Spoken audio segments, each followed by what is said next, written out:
I just want to say that that I won't be supporting your bill today. But let me tell you, I mean, who can not appreciate the promises that are made in the bill? And that's what concerns me is that I think there is there is a lot that's not in it, as Senator Durazo said. And the analogy she drew was to the state-owned bank. And after many failures, we finally decided we needed to study the issues so that we know what it is we're going to need in order to be able to put together a bank and what it's going to cost us. So let me just tell you why I love the idea of doing this. But we already have public housing, and the public housing is built and managed by our housing authorities in each one of our jurisdictions. And the jurisdiction of this committee is local government and financing. And as a former secretary of Business, Consumer Services, and Housing, I've had an opportunity to see what the state does really well. And the state employees are terrific.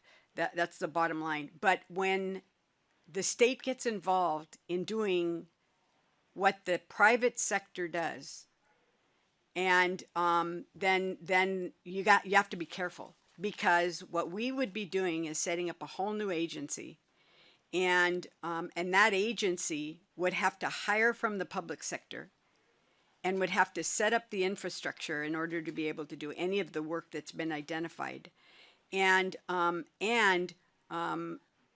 the jurisdiction that's this committee is, it would roll local government. The bill allows that process to happen, and it may be at some point that's a good idea. I don't know, but I've been very protective of making sure that we respect the role that local government plays in land use decisions and in determining what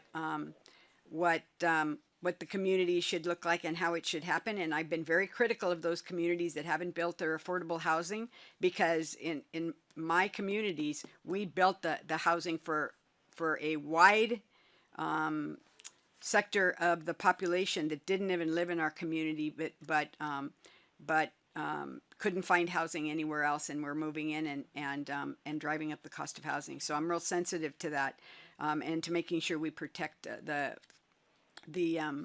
housing that we have and for the local residents, so that they don't have to travel so far. But I suggested, and it was rejected, and that's fine.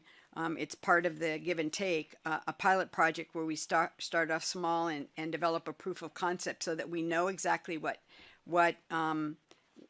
the opportunities are going to be.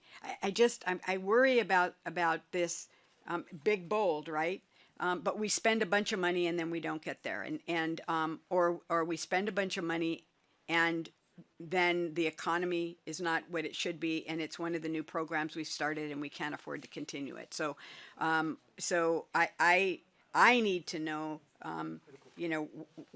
what is the impact going to be on local government, and how are we going to structure it so we're working in partnership with local government, and we're doing it in a way that fits what people think is beautiful about California, because we have some incredible assets in our community, and I don't want to lose that as well. And I have not seen any example of social housing in the U.S. that can give us a roadmap. If you've got examples of that, I'd appreciate it. But today I just won't be supporting it. I look forward to resolving the issue about local government and what, how we get there, so that we can get the support of local government and have them feel like it's a good thing to have the state come in with an agency that's going to build housing in their community and they don't have any say about it. So with that, if there's no more comments, I'll allow you to conclude.